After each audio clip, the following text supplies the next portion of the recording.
ladies and gentlemen, to Commbox Live, where the game lives on, it never dies. I'm Behram Kazi, who you can find at Def Mango on Twitter, and with me today is my colleague Shayan Ahmed Khan, who you can find at Tweets by Shayan on Twitter. And what is it, Shayan, that every time you decide to come over for one of these shows, it's a turd sandwich day at the T20 World Cup?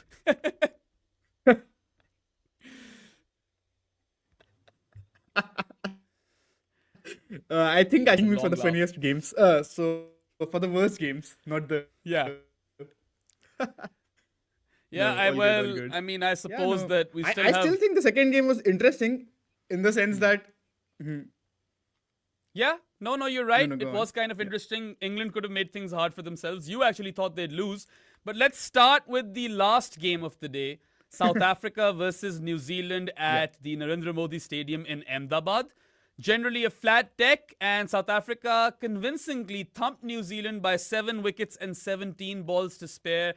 Even though this was a dead rubber, Shayan, I was really hoping that we'd get a bit of a contest, a close game. We did not. Yeah. No, Yeah. completely. I think South Africa dominated them in every phase of the game. I would have to say that. Perhaps for a bit in the middle where Chapman and Mitchell were batting, I think they had a pretty decent recovery and they were consolidating at a pretty good rate actually. So when we make fun of that graphic where they say consolidation phase and all of that, they actually did that at a pretty good clip. But then they just fell apart after that, and I honestly think the first 2 overs in some ways killed the stays. The way Markram was batting and the way even QDK had a cameo, and by the time he was out, I think we all were pretty much sure that this game was done with the depth that South Africa have. Yeah, I mean, I do rate South Africa's batting lineup. And, when New Zealand posted a target of 176, I thought, okay, this seems to be a bit too low because even Chipok has spun yesterday. Ahmedabad, I suppose, is the flattest deck now in this tournament. And that was just not a big enough target versus a quality side who I think, for me, South Africa, the second best team at this World Cup now after all those injuries for Australia. And even New Zealand have lost Bracewell, right? They don't have a fifth bowler anymore unless you go by the threat levels that CricViz and the ICC have decided for Jimmy Neesham. 93 is what they gave him on threat. And I mean, that's our display picture now on the Commbox group on WhatsApp. I think, Behram, I need a 2 minutes monologue from you on that. Yeah, dude. I mean, look, today Kagiso Rabada came to bowl and he bowled pretty well, by the way. 2 power play overs, none for 9 and none for 27 overall. Yeah. Didn't take a wicket, but was frugal. His threat level was, I think, 82, right? Shivam Dube was 84, by the way. So there's something for you guys. And then Marco Janssen was at 83 on threat levels. Jimmy Neesham, 93. Shivam Dube, 84. This does not make sense to me. Their data is flawed. Yeah, it doesn't really make a lot of sense, right? I mean, we know that Rabada is perhaps not the best T20 bowler around, but you still don't give him so few points. And even if you give him in the 80s, surely Neesham is not in the 90s, dude, in T20 cricket as a bowler. Not any format as a bowler. I mean, I don't know on what metric would you give Jimmy Neesham a 93 in T20 cricket as a bowler. Same. I mean, he was Or pretty much New Zealand's... any format, honestly, yeah. Yeah, at least not in big 2026. But today he probably was New Zealand's most successful bowler. 2 overs, 1 for 15. But I mean, this was a drubbing. And let's talk about who I think might end up with the Player of the Match award, because Aiden Markram slammed a 19-ball 50. He ended with an unbeaten 86 of 44. And it was such an aesthetically pleasing knock. I mean, so classy. Yeah. The way he started this chase, as you said, the game was done in the first 3 overs of the chase, man. Yeah. Completely agree with you. And I think just with Markram, what we always get is quality cricketing shots, right? Yep. He has this ability to score really fast against pace bowling and look very aesthetic at it. When he is on song, I think we always say that he is one of the best players to watch in the entire game, right? Especially against pace bowling. And did you see that shot right in the second over? I think it was of Ferguson. There was a pickup shot that he hit towards that long on region. That was an incredible shot, dude. Yeah, just picked it off his legs and he chipped that 1 for 6, man. It was weird, right? And as you said, when on song, he's one of the most attractive batters to watch. And I mean, I'd pay top dollar to watch a red hot Aiden Markram. So he was obviously the best batter in the game. But another really important player for South Africa in this match was Marco Janssen. A bit expensive, of course, goes for 40 runs. But in 2 power play overs, he'd taken 3 wickets. All 3 power play wickets fell to Marco Janssen. 3 for 23 in 2 power play overs and 4 for 40 overall. He is a match winner. He is a difference maker. And that Tim Seifert dismissal is he completely does him on bounce, right? That's what he does so well. And I mean, he's gifted with all that height. But Marco Janssen is a real threat, and he hadn't had the best of T20 World Cup. So I'm glad that he's finally had a good game. Yeah, I think completely agree with you. And with Marco Janssen, I feel like it's always a bit confusing to rate him as a T20 bowler. Like, I still don't know what his best is as a T20 bowler, because he can pick up wickets, but at times he also tends to go for a few runs. Although today, no matter how many runs you go for, almost, I mean, not literally, it's not like you can go for 3 for 50 or something like that, but 3 for 23 is a very is a very, very impactful performance in a T20 power play, right? Because it's that early phase, that power play phase where you want wickets. And simply because of that, so the discussion I was having with him and Ish in the group was that is 0 for 9, how much better is 3 for 23 than 0 for 9 in 2 overs, right? Because we talk about strike rates and run preservation and, wanting to score fast but also not losing too many wickets in the power play. To be fair, 3 for 23 is a lot better because it sets you back quite a bit in terms of your expected runs. So I think we have to give Marco Janssen that, and that was pretty good stuff from him. And later on, he came back to take the wicket of Chapman as well, right? So he sort of won them the game on his own in a way with the ball. And imagine he does this with a threat factor of 83, right? I just find that phenomenal. Marco Janssen, one of the tallest, most fiercest bowlers in the world currently. Look, I really enjoyed the spell. I think he struck twice in his second over, right? And then, he comes to take the wicket of Mark Chapman later on. That 4 for 40 is a lot better than, the economy rate suggests. But I think it's a fascinating discussion because Rabada was none for 9 in 2 power play overs. And he ends with none for 27 in 4. Yeah. Economy also matters. It's good if you have both things going for you in the same game because they average out each other and they both combine for what? 4 for 67 in 8 overs, right? You take it any day of the week. 24/7, 365. Any day. Yeah, absolutely. And I think, so here's a question for you. Now that I feel that the only true flat deck left in this T20 World Cup is Ahmedabad, is this going to be a toss-dependent pitch? Will captains always want to field first? Because that's what Markram does when he wins the toss for South Africa. I feel like everywhere else you've got these close games, but in Ahmedabad, you are at an advantage. How much do you think impacts today? Man, I mean, of course it does impact the game to a certain extent, right? Wait, you cannot not factor it in. No, I'm so sorry. I think there's a bit of a lag. I have not been able to catch you properly. I was asking, how much do you think Dew impacted today's game? Do you think there was a significant impact? I think the way the second inning starts, it kind of ends the contest. So it's 50-50 for me. Of course, whenever there's a wet ball, it does impact the game. You cannot sidestep that. But at the same time, the Dew never really made the difference. Markram in the power play did, right? I mean, South Africa, after 3 overs were 51 for 0, Shayan. The game was over. Game, set, match right there and then. After the power play, they were 83 for 1. Yeah, exactly. After 6 overs. When you have scored 83 for 1 in the power play, and you need less than 100 runs with 9 wickets in hand in the remaining 14 overs, you don't even need to go hard anymore. And that's what they do. They could have chased this way before, but they kind of cruise to that target because they're like, okay, we have qualified for the Super 8 stage. We do not even require a net run rate bump, so let's enjoy ourselves. No, I think completely fair. And knowing South Africa's history with run chases, perhaps you don't even want to take such an unnecessary risk, right? But also, to be fair, since they were anyways, they will make the Super 8s, right? It's not like they're not going to make it. Both New Zealand and South Africa, I mean, they're both going to make it. So knowing the fact that Afghanistan have lost both their games, it's a very, at this point, can Afghanistan even qualify? I think New Zealand have to lose one of their games now. And who are they playing next? Are they playing Oman? They're playing Canada, man, and I do not see Canada defeating New Zealand my bad, I got confused. Yeah. So it's interesting. This was supposed to be the group of death, but because Afghanistan have lost that double super over game to South Africa, this group of death is dead. Yeah. The new group of death is Group B, right? Group B is where things are that has killed all the fun. Yeah, we'll talk about Ireland later in this podcast as well. But you're completely right. I think. Yeah, I actually want to talk to you about the fielding today, man. Rob Barron needed to be here for this one because we see both sides do fairly well. The Daryl Mitchell catch was amazing for New Zealand. Lockie Ferguson dropped Markram, but he had already killed the game by then, so it's not a drop that costed New Zealand. However, South Africa could have killed this game a long, long time ago when Dewald Brevis drops Mark Chapman on 14. He ends up being New Zealand's best batter. He scores 48 of 26, looked really, really good doing that as well. And then there's also this moment where Rabada's bowling and Rachin goes for a pull, mistimes the pull, and it falls between Rabada and Aiden Markram. I think they could have gone for that catch, man. For me, that's a drop. What about you? I think I see it. To be fair, Markram also did take a good catch in the 6th over, didn't he?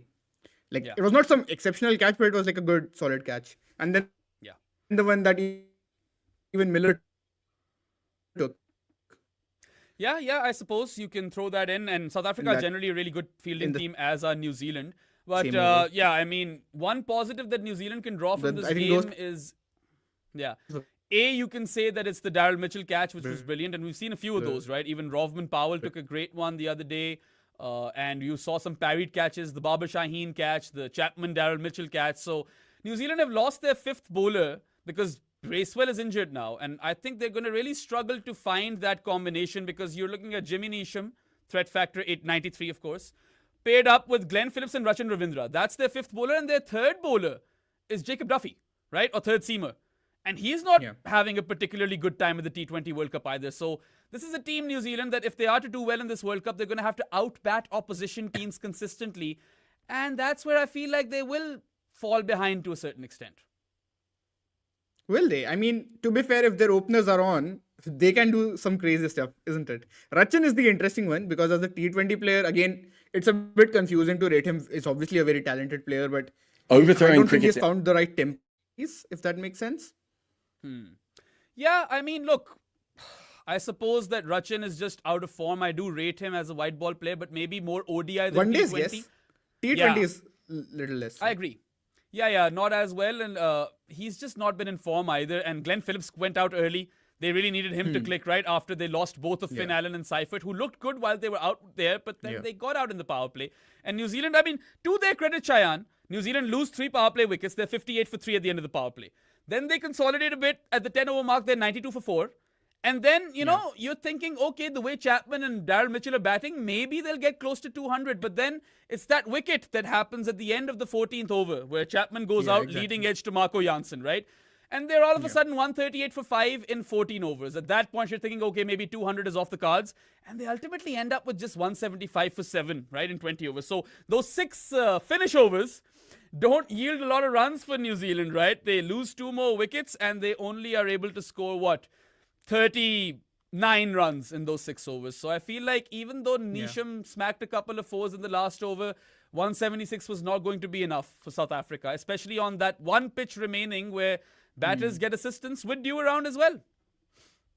No, I think that's fair. Even the commentators early on, right, very early on in the game, they were talking about how, 180 odd is probably not going to be par. 185 is probably not going to be par if they happen to make it, something around that score. But I think 200, usually if you get 200 on this surface, you should be fine. And probably bowling change of pace and all might work. The thing with that is, it's a bit difficult to understand because it might change on a day-to-day basis even, or even from a bowler to bowler basis. I mean, it's not like a general rule that everybody can bowl into the surface, bowl those cutters and all of that, right? Like, I've been obsessing a bit about this. I've been talking to Varun and I think he was also looking at some numbers and stuff.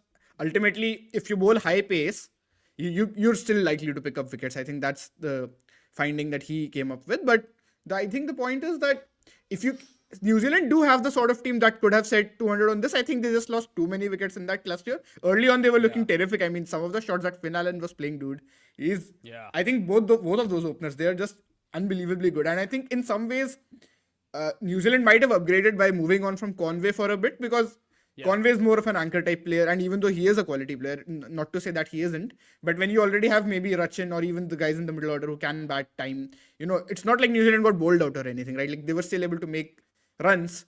It wasn't that they were completely terrible or anything. Yes, the last 6 overs didn't yield a lot of runs, but the point being, when you lose that many wickets, ultimately it depends upon how you can make a comeback. And that middle 7 to 14 period, I thought they were productive. As we said, the consolidate period, it's just the accelerate and the finish couldn't come off for them today at all.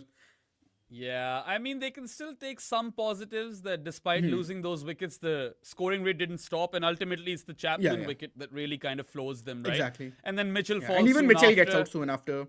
Yeah. Yeah, I mean, that kind of cripples them. And I just feel like they've got 3.5 bowlers, Cheyenne, right? Like, Duffy is barely a bowler. They don't even trust him. The other day, he bowls like 2 overs, I think.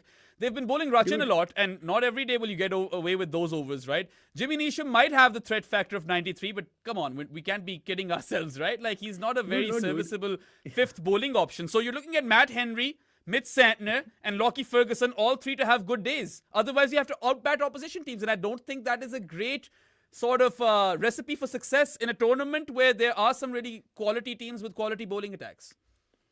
See, to be fair, Behram, I think you are underrating the Duffy a bit. I know he's had a couple of really bad games, but I mean wasn't he the highest wicket taker of in all of international cricket last year? I mean, he's been in demand. Yeah. I mean, even in the IPL he was picked up, and he's been doing pretty well in T20s in particular too. So I think it might just be that he's just started off poorly right now, but maybe in the Super 8s we'll see him make an impact. So I don't think we can completely write him off.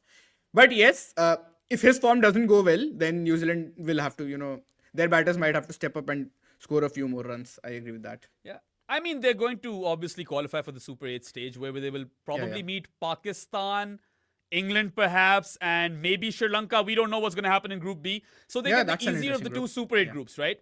They don't get the tough Super 8 group, which makes their chances good for, let's say, the semi-finals. But can they go beyond that? I'm a bit skeptical now that they've lost Bracewell, because I do rate Bracewell as a T20 player. I feel like he adds both depth in bowling and batting. And I feel like they've got depth in batting maybe, but the depth in bowling isn't convincing me.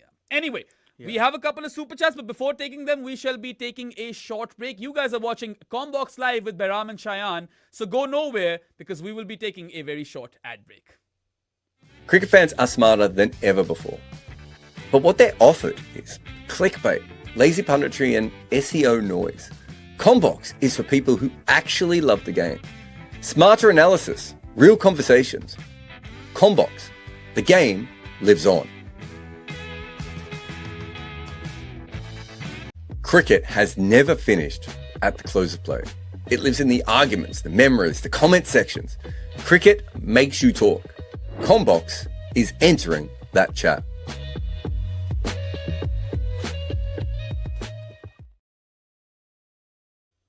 Welcome back to Commbox Live. You guys are with Behram and Cheyenne. We've reviewed the last game of the day where South Africa defeated New Zealand by 7 wickets and 17 balls to spare. There are 2 more games to review on the show, but before that, we've got a couple of super chats. Muku, if you could bring them up one by one, I will love you. KSHMR Beard asks, or it's an order to us basically, that please always call it Narendra Modi Motera Stadium. It's cricket heritage. Likewise, always call Delhi Stadium Arun Jaitley Kotla Stadium. You both are great. Thank you for the praise. I do think Kotla is a badass name. And yeah, man, I mean, if I don't call it the Narendra Modi Stadium, I'll probably get into a lot of trouble. So I'd rather not go there. All right, I don't think there's much else over here to talk about. Samit Khan with another super chat who asks, despite the batting clinic, South Africa's 3 openers plus 3 finishers, skipping a true middle order enforcer is a structural risk. The absence of a Tilak Sky type middle order accelerator cost them in knockouts. I don't know, man. I think Stubbs can play that role. David Miller is still a very valuable low middle order player, right? I think Rickleton is fantastic coming at number 3. If they had Heinrich Klaassen, perhaps they wouldn't have that issue that you're talking about. But I still feel it's a very, very potent batting lineup, man. And they've got some match-winning bowlers to couple those batters. So for me, right now, as things stand, they are the second best team in the competition. And they've had their scare. They've overcome their scare by avoiding defeat in that double super over game versus Afghanistan. They showed you their quality today. I feel like South Africa, on a good day for them, can really challenge India toe-to-toe. And if there's any team that I think can do it, it's them. No, I think I also agree with you. I think after today's game, we have to say that South Africa are perhaps the second best team in the world, right? Especially with Australia not at the best.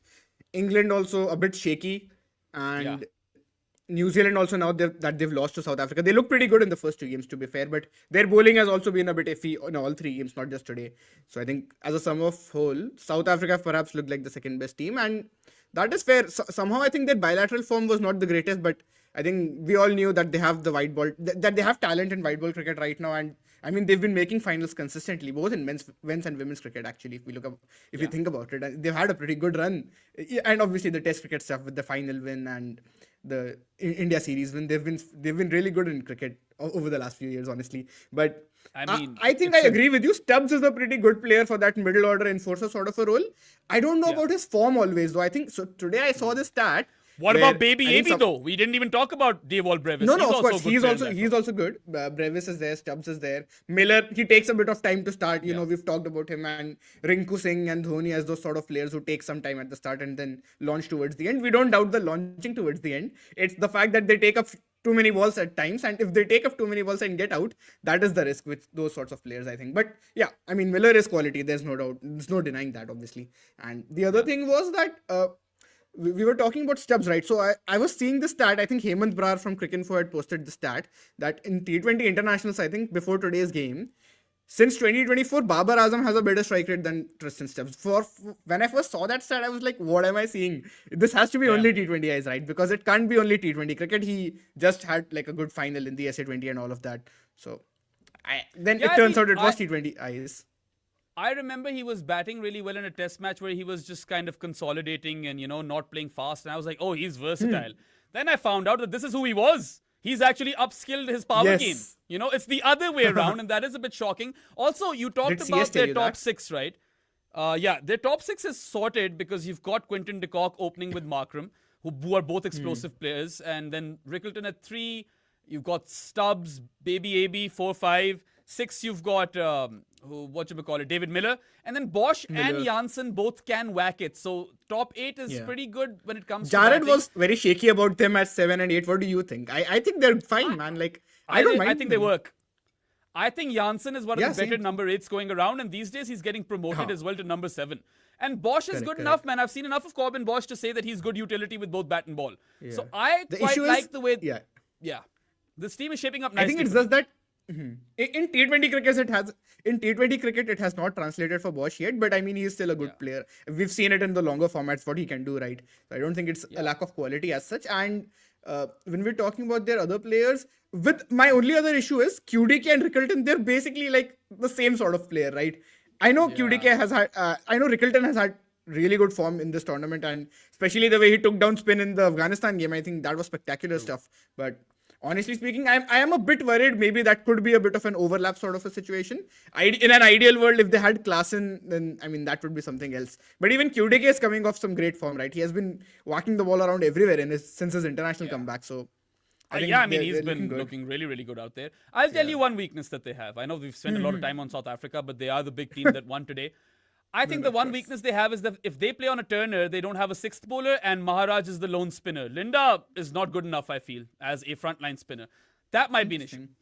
Yeah. Oh, I see that. That's the only thing I can think of right now. Probably being a bit too over-reliant on, just Maharaj on spinning wickets. I think that can be a bit concerning at times. Even though he's quality. He is quality, but he needs help, right? He is quality. I never doubt him. He is very good. If you need to have a 6th bowler bowl, then that's Aiden Markram, and that's not a lot of insurance, right? Today they tried that and he got taken apart. We saw that classic 6 from Daryl Mitchell, straight 6. Yeah, absolutely. Anyway, that's enough on South Africa and New Zealand. Time to move on to the second game, which is also the second game of the day. England had a tricky chase. They made it tricky for themselves, but ultimately ended up defeating Scotland in a must-win game by 5 wickets and 10 balls to spare. Tom Banton. We've been hearing Tom Banton's name for quite a while in T20 cricket, for Somerset, and then, he hasn't been played regularly by England. Now they're playing him at number 4. He was the star with the bat for England today. 33 ball 50 and an unbeaten 63 of 41.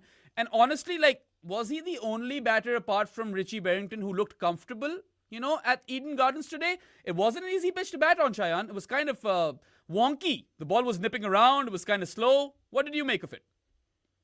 See, I think, yes, Banton was definitely the standout batter for England today, right? Like, even if we compare him with Bethel, who has been in good form, Bethel took his time. I think he was not, scoring he was not as free-flowing as we usually think he is. And what did you think of Curran towards the end? Maybe he provided some decent assistance. I think just getting the job done. I honestly think that by the time Sam Curran was batting, the game was over. I'll tell you what the turning point was. Both Salt and Butler fall early. right? They both Yeah, fall early, and then exactly. Jacob Bethel is dropped on 7 by Cross, the keeper. Had he somehow caught that catch, this could have been a very interesting game, bro. I'm telling you, England could have completely choked over here. Yeah. Even the Mark Watt over, wasn't it? When Banton just Man, got three why? sixes. That killed it some. Why did they continue to bowl Mark Watt? He was going for plenty from over number 1. He ends up bowling like 3 overs, whereas Brad Curry, who I think is a really good cutter bowler, and you needed cutter Yeah. bowlers on the surface, he had figures of 1 for 14 in 2 power play overs and 1 for 21 in 3 overs overall. They didn't bowl him out.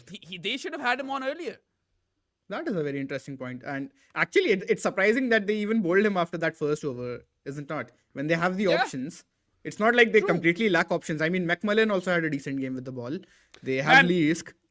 So it's tragic, right? McMullen is bowling really well.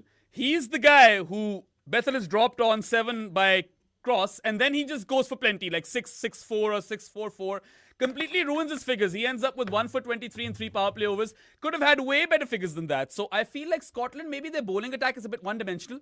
All of these guys kind of do the same thing, which does go, in the opposition team's favor. But this was the sort of surface as well at Eden Gardens where this mold of bowler, the little dibbly-dobbly nipper, it works. I feel like they just couldn't score enough runs. Like 153 was no target really, which ultimately kind of cost them this game. Otherwise, they really could have pushed England hard.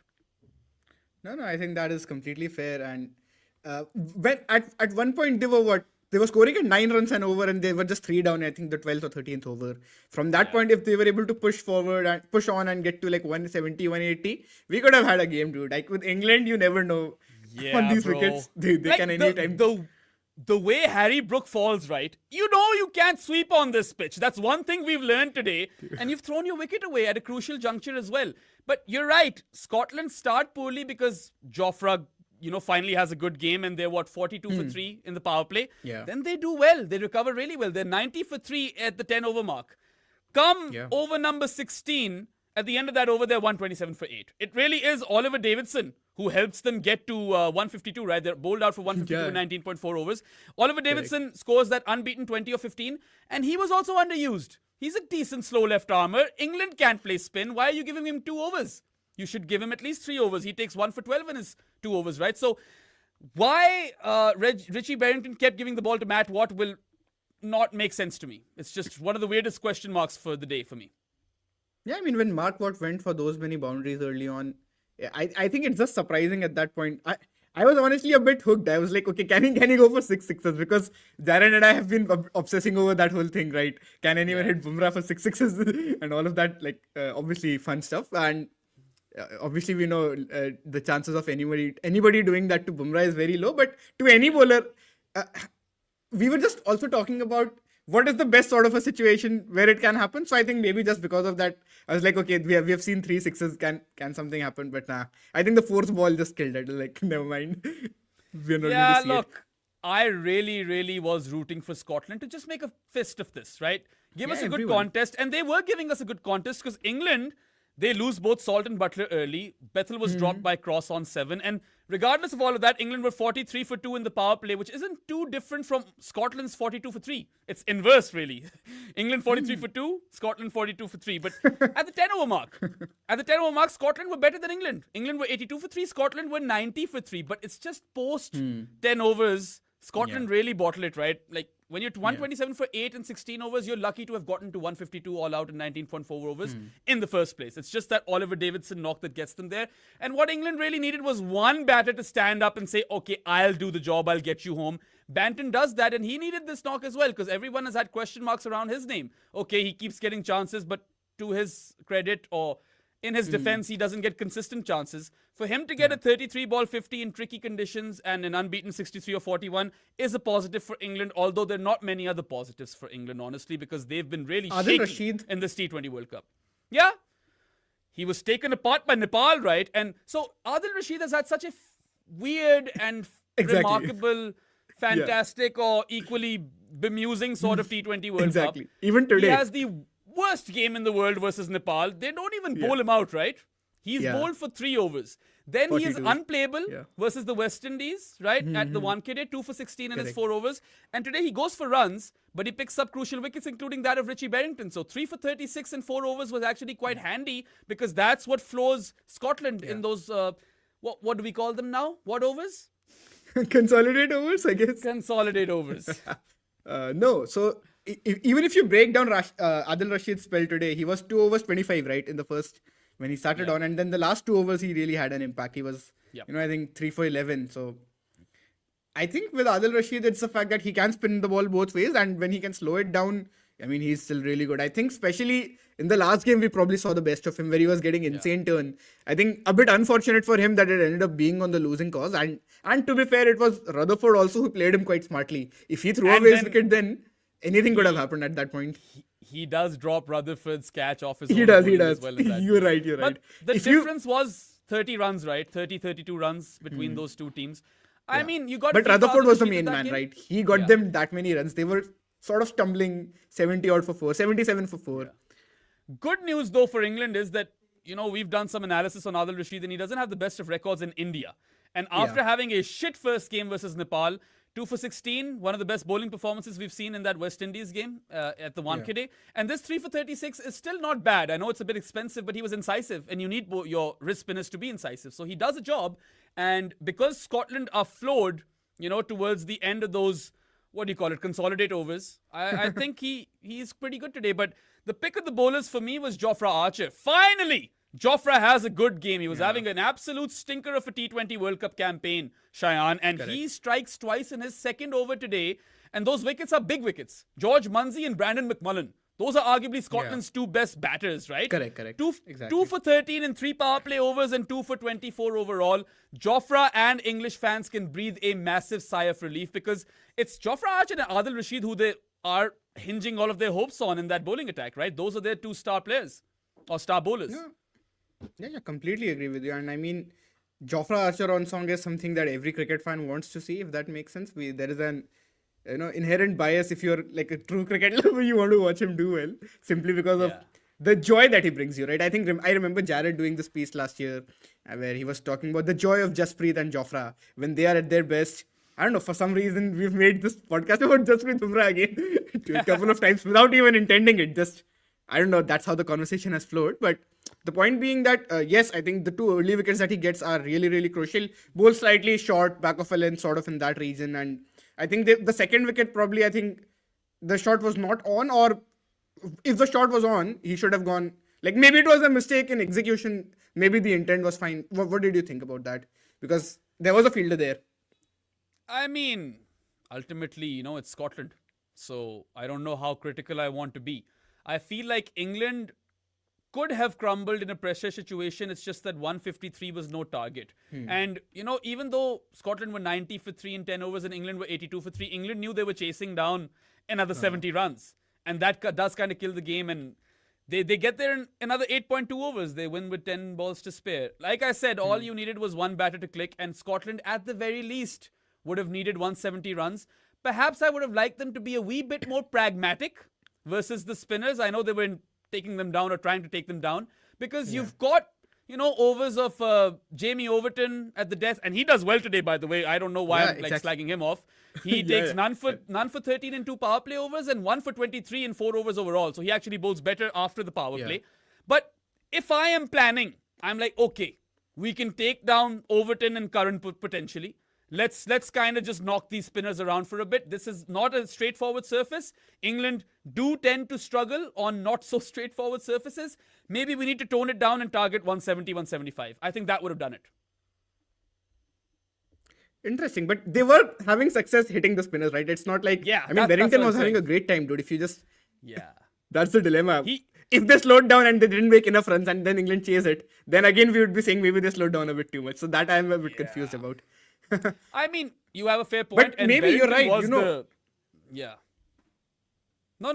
I see what you're saying because no. If you think about the Zimbabwe game, that is exactly what Zimbabwe did, right? That was like a completely calculated game.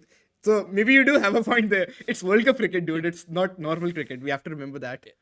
That is England true. 170. Like you never know what can happen. I really like this wicket right at Eden Gardens. If it's going to continue to be this way, this is fun. There is a bit of something in it for everybody because once you get set as a batter, as Barrington and Banton showed us, it's not like you don't have value for runs. But you do need to get your iron over here, man, because you could fall early. It's a two-paced wicket at times, and you could have like a leading edge and fall, right? English batters excel at that. By the way, there were a couple of scary moments when the ball was aerial and it just fell short of the fielder. Stuff like that happened. But yeah, I mean, look, if Bethel's catch was taken, perhaps this could have ended differently. And I was actually having a bit of fun with Rob Barron on our group. I was like, oh, Rob, at least there have been no dropped catches. Literally within the next 5 minutes, we had a dropped catch. Because that annoys the crap out of him. Nothing annoys the crap out of him more. I think that is his when Varun hates teams not reusing their resources early on, and with Rob Barron, I think it's obviously the drop catches. I think you just want that to happen so that they're a bit rattled at times. I'm not sure whether Rob Barron hates drop catches more or Varun hates ODIs more. That is the burning question right now, which we will answer someday. One last thing. I want to talk to you about England. I feel like Brook keeps getting the toss wrong, man. Does he not know that these surfaces will slow down for batting and maybe I'm not better off chasing? He did this versus the West Indies. I think that did to a certain extent cost them over there because you can't expect dew. They've got like some substance or oil as well to negate dew these days. Yeah, and plus, the wickets are slowing down in the second innings, maybe England, which is a team that would back themselves to outbat opposition teams on a good day. Maybe you win the toss and bat first for a change. Today, he again wins the toss and fields first. I feel like come better opposition team, as we saw versus the West Indies, this could just be detrimental. And Travis Head makes the same mistake as well. Monank Patel makes the same mistake versus Pakistan. We've seen this trend. Yeah. No, very interesting point. I think it's the sort of thing that in T20s by default you want to chase, I think. But maybe sometimes you have to be able to, adapt to the situation and be like, okay, if the wicket is going to slow down, and in a day game especially, there's not going to be dew, right? In the evening, there's not going to be dew. So you might as well just set a good target and go ahead with it. And England have the batting depth. It's not that they lack the batters or anything like that. I know, again, on spinning wickets, they can be a bit susceptible. And we know that they're obviously flawed batters, but I mean, they're still talented and getting to, if they bat first, they can always aim for like 180 to 200 sort of a target.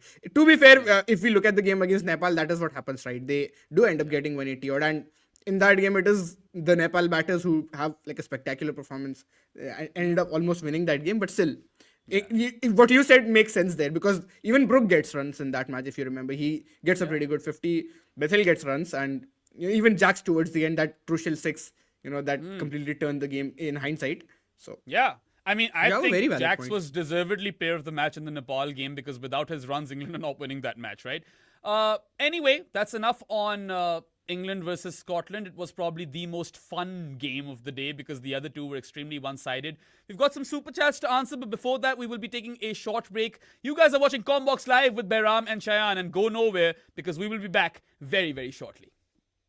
We love the game, but we love the stories. Fans have stories. Former players have stories. Journalists have stories as well. Commbox brings them all together. The game lives on.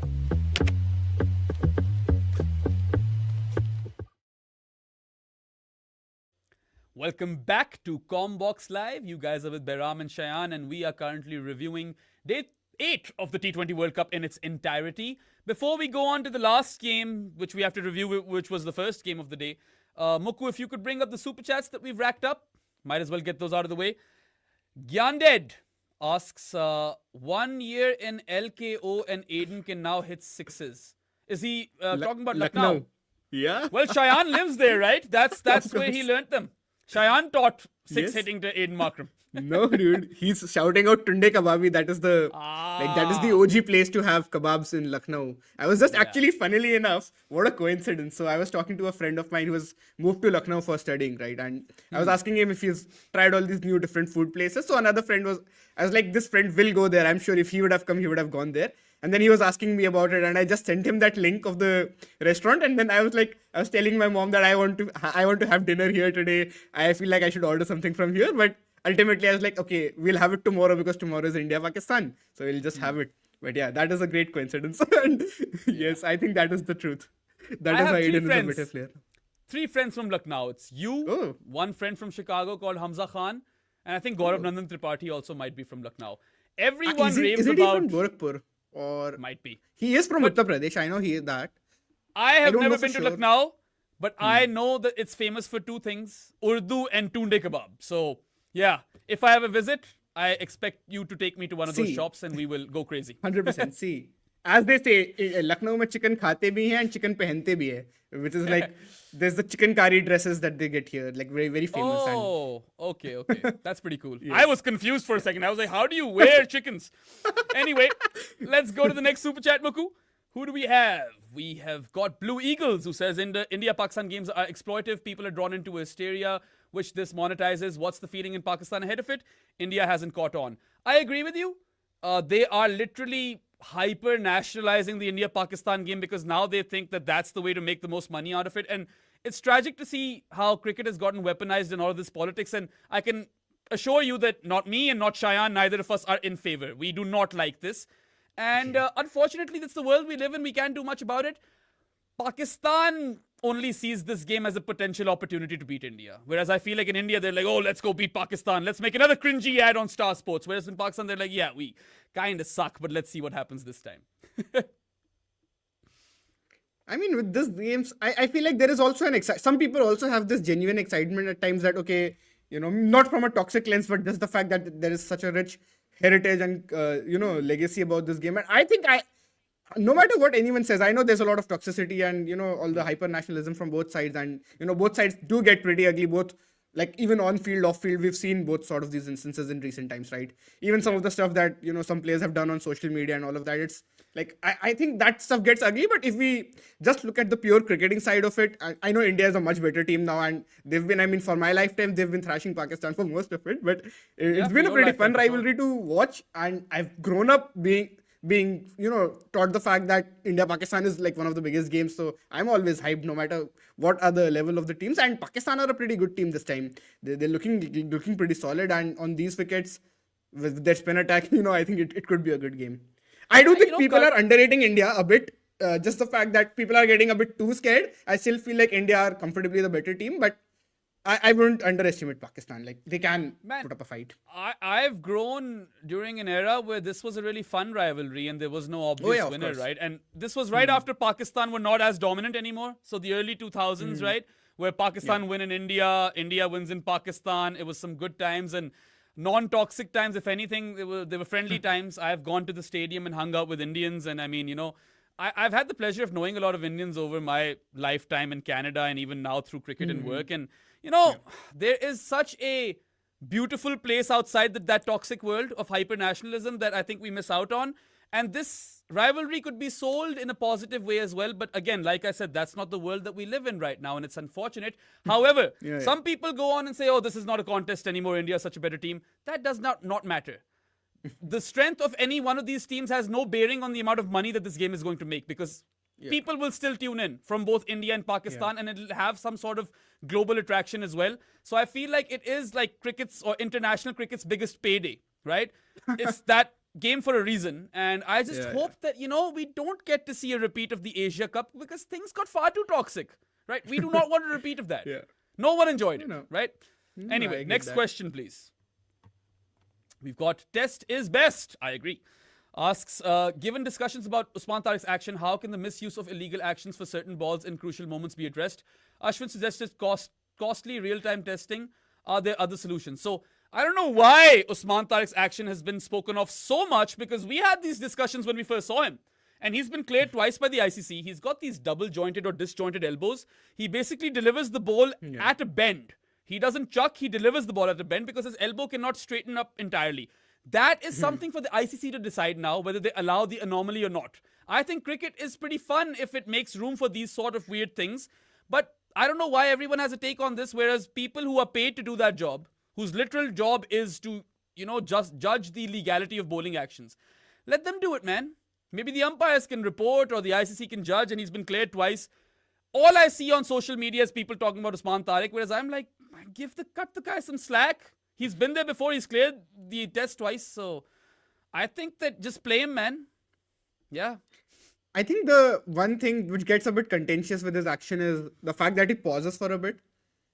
I feel like that is the moment where I am honestly not sure. Okay, I don't know for sure what the exact ruling on this is and how you're supposed to calculate on a ball to ball basis. But to be fair, I think I see the logic in the question, to be very, very honest, because sometimes what happens is if the action is a bit unique in some ways, maybe at certain points you don't chuck always, but maybe there are certain balls where you haven't completed that thing. Like that point I think seems pretty valid to me. If there is a solution for it, I don't know what the solution is.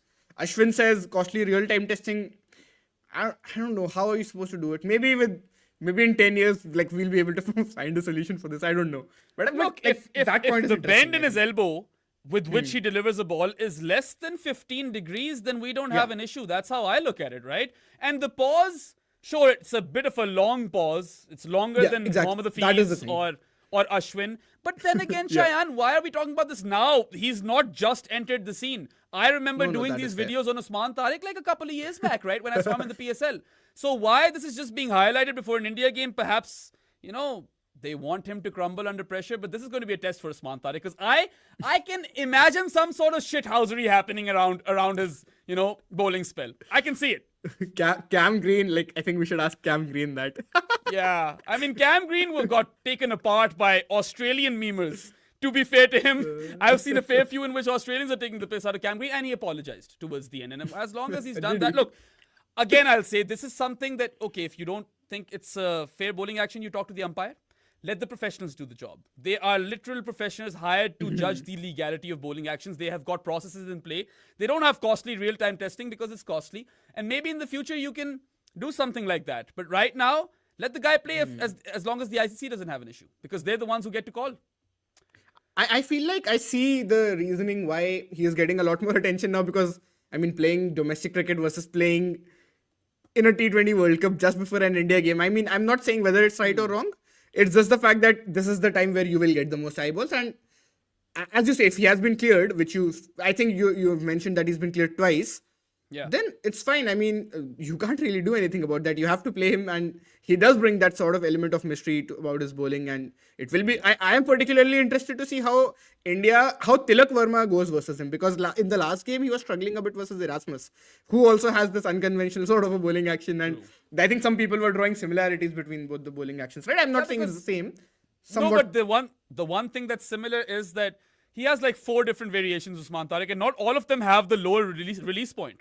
Similarly, Erasmus wasn't bowling all of his deliveries with a lower release point, so he does kind of catch you off guard over there. But I feel Erasmus has 2 of them, right? One is 2.1 meter, one is 1.6 meter.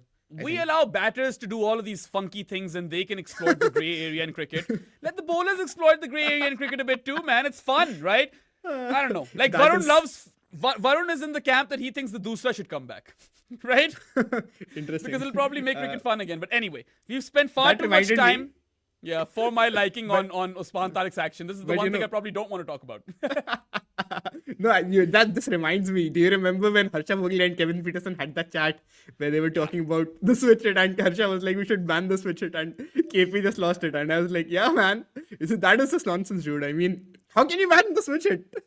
That's a revolutionary shot. Like, if the game's getting funky and it's within that grey area of rules, I say let it be funky. But okay, everyone's allowed to have an opinion. Yeah, everyone's allowed to have an opinion, but the firm line that'll be drawn over here is by the professionals. That's all I'm trying to say. Anyway, let's move on. Let's move on to the last game, or the first game of the day. Ireland absolutely destroyed Oman by 96 runs at the SCC in Colombo. Oman have basically been a no-show in all 3 games that they've played. Of course, not all of their players are available either because of the paid disputes. And they won the toss as well. Jatinder opted to field first. I think weaker associate teams will always want to field first because they think that that's their best chance to win. But again, man, I don't know. This is another bat first wicket for me, at least in my eyes. It's weird because Ireland weren't having the best of tournaments, and I think they're still the shittest fielding team in this tournament. They dropped 2 catches again. The keeper dropped one down the leg side. There was a very simple catch that was dropped, which annoyed the absolute crap out of Rob Barron. And do you see them potentially beating Zimbabwe and making a case for the Super 8 stage? Because I can't see it. Jared says 50-50, but I can't see it. 50-50, really? I don't I'm get it, hearing man. that for the first time, dude. haven't been very impressed by Ireland. I mean, they had their moments in the Sri Lanka game, even in the Australia game. I think in the first 10 overs with the ball in both games, they've been decently impressive. But after that, I don't know, dude. And today, I mean, you do expect most teams in this I mean, I would honestly say you expect almost every team in this competition to defeat Oman. We know that they don't have the best team right now, and after a point, I just feel like it becomes easy to take them apart. And their batting in particular, I think that's the weakest part. Their bowling still, they have my favorite Shakil. I mean, that guy is an absolute legend. What I really want to see is a match between Canada and Oman. We need to see who the real winner of the wooden spoon is, because I feel like Canada might still beat Oman, but No, dude, your second country is going to win that game. Canada are not that bad. I think they're from what I've 19 and seen- 20, Shayan. They're the two worst teams in this competition. Let's No, not make any but fuss about no, that. of course. I'm saying if you compare them on net run rate, I think there is a bit of a gap. And Yeah. Canada did play a decentish game against South Africa. I'm not saying it was a great game, but like, they were not complete pushovers, were they? They could have defeated the UAE. That one's on them. Conceded far too many runs exactly. at the death. But yeah, No, that was a fun game. Yeah. let's talk about your man Shakil. Saad and I love him too. We covered the Yeah, what a tri-series, legend. right? We would call him Shakil by slow left armour. He has that Gautam Gambhir look on his face. He's got the same eyes, right? And he means business. This is a very committed lad who is on paper 38 years of age, but I don't buy that. He has got to be older than that. He was terrific today, man. 3 for 21 and 3 power play overs. Bowls a poor last over, but 4 overs on the trot. 3 for 33. Exactly. He just has something about him. Maybe it's the bowling action, because it's a funky bowling action that I enjoy. I really enjoy watching this guy bowl. Yeah, he bowls a bit fast. He has those stump to stump lines. I think that's like the basic of left arm spin bowling in some ways, and he really is able to fulfill that. I know in the Zimbabwe game it was Marumani who took him down, and that in that second over sort of kills the chase. But I know even in that game, Sparsh and I were talking, Sparsh Telang from Twitter, we were talking about Shakil a bit and how he's the sort of bowler who's really good early on in the power play and he doesn't go for too many runs. I think he still prefers bowling to right-handers compared to left-handers. It's not like he's terrible against lefties, but I mean, if there's a player of like, Marumani is a good talented player for Zimbabwe, right? Or if there's like an absolute outlier like Abhishek, they are going to take him down. But most lefties, also he's able to at least the ones that are on Oman's level, he is able to do well against those sorts of teams. And I think today he made a decentish game out of this, right? Like they were 60 odd for 4. Most of that was because of him. No, he was terrific, man. Like I said, 3 for 21 and 3 power play overs, then comes back. 3 for 33 are good numbers, and we will always love him on this podcast and on Pro Sports. The guy is a legend, but he wasn't Oman's best player of the day. That honor goes to an older player. 44-year-old left-handed batter and slow left armour, Amir Kaleem. 50 of 29 coupled with 1 for 29 in 4 overs. These guys just don't want to quit. Is this the same guy who scored a 50 versus India in the Asia Cup, Amir Kaleem? That is an interesting question. I don't I quite think he remember might be that. the same guy, Shayan.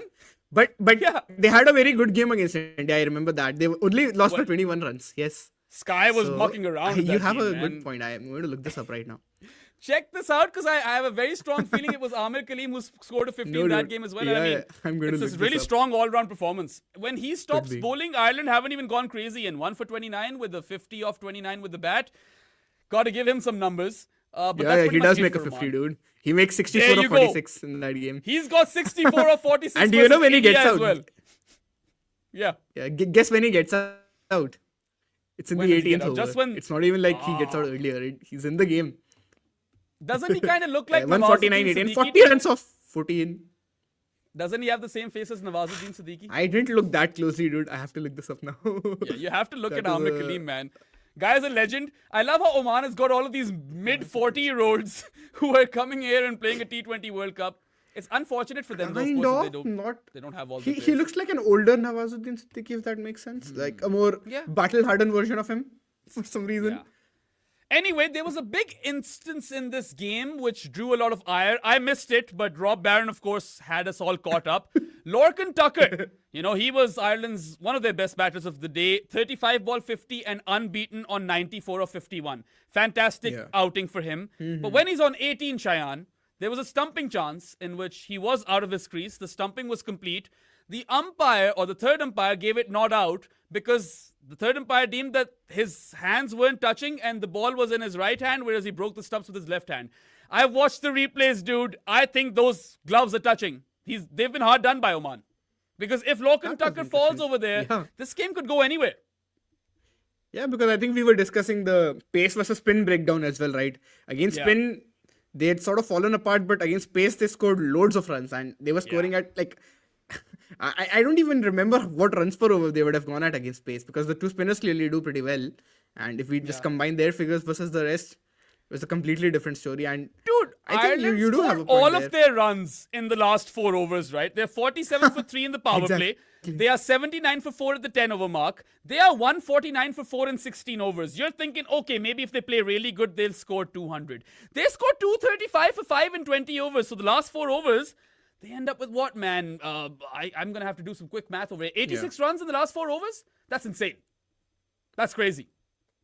Yeah, dude, because when I was seeing the shots, like I was going through the highlights of this game, it felt like they were scoring so fast, dude. And I don't know, it felt in a sense where sometimes you have those games in the IPL, right, where the batters absolutely go berserk towards the end, where they make like 5 overs, 100 runs or some insane stuff like that. So, yeah. You know, this was this was the highest score in this current T20 World Cup, and now we've had 5 200 plus scores in this edition of the T20 World Cup, which is already a joint most for any edition. The first, it's joint with 2007, so that's another fun fact. That was the highest scoring one. Where exactly was Josh Little before this game for Ireland? Because today he comes in as an enforcer, not a new ball bowler. He starts bowling right after the power play, ends with 3 for 16. Left arm quick, probably the best bowler. I haven't seen him thus far. Was he like injured or something?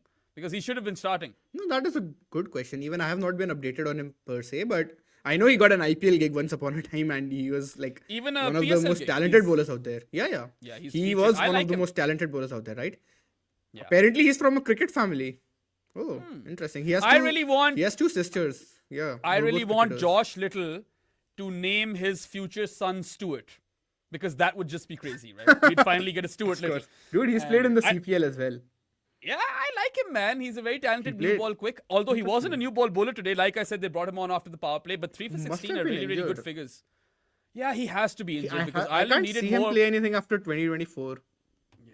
I mean, with all due respect to Mark Adair and Barry McCarthy, they are not close to the levels of Josh Little, right? Like, it's just as simple as that. Yeah, he is very good.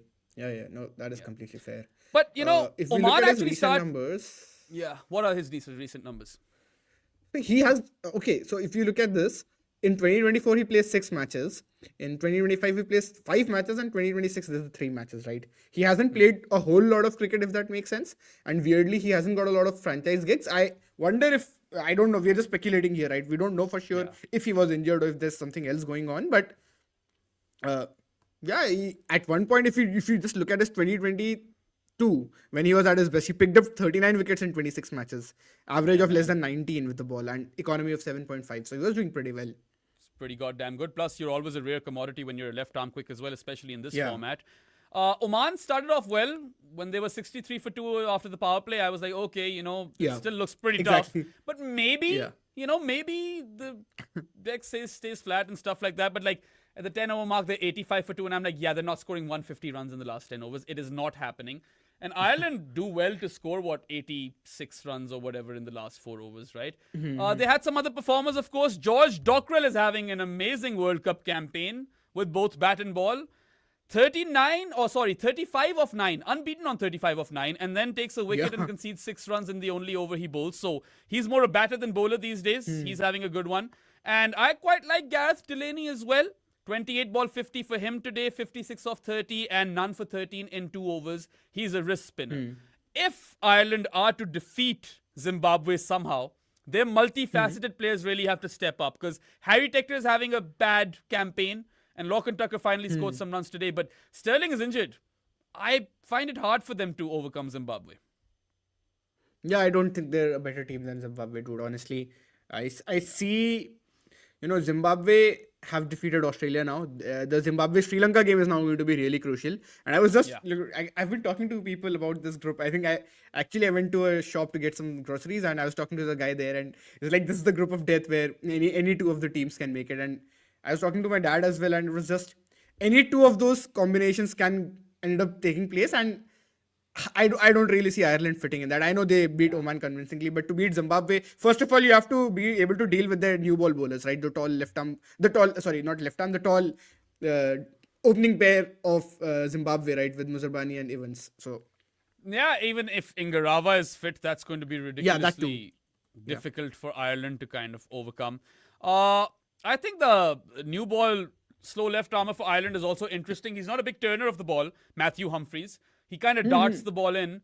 But isn't he ambidextrous? Yeah, I think he's a funky little cricketer, isn't he? I'm not sure if he's ambidextrous or not, but I think He is. They showed it on the broadcast. Yeah. Yeah, I mean, he ends up with 1 for 15 in 2 power play overs and 2 for 27 overall. So maybe he is like their second best, third best bowler. That's not very flattering, is it? Even though he has a good outing, we know that he can be taken for plenty. And they've got to field better, man. There has not been a single team that has fielded worse than Ireland. They continue to drop catches. According to my counts, they've dropped 12. And I might be a bit too strict with this. Maybe the actual count is close to 10. But dude, you've got to be taking your catches. Yeah, no, that's a valid point. Actually, you know what? I will correct myself. Apparently, he is not ambidextrous. It seems like an error on the broadcaster's part, because when I'm looking this up online, they're saying it's not true, because I 100% remember seeing it. I was like, oh, that's pretty cool, but turns out he's not. I'd be keen to see what his threat factor is. Anyway, that's it for today. A bit of a dry day when it came to like contests. I suppose there were one-sided games. England versus Scotland was the best game of the day, but hopefully, Shayan, the next time you come live on Commbox English, we have better games to talk about. Thank you for all of your interactions, everyone. And your super chats. They definitely, make a difference. And like, share, and subscribe. Commbox everywhere. And we'll be back once again tomorrow talking about the big India-Pakistan game, which promises to at least draw a lot of eyeballs, even if it's not a very close game. So yeah, take care, guys. Have a good one. Cheers and goodbye. Cricket has never finished at the close of play. It lives in the arguments, the memories, the comment sections. Cricket makes you talk. Commbox is entering that chat.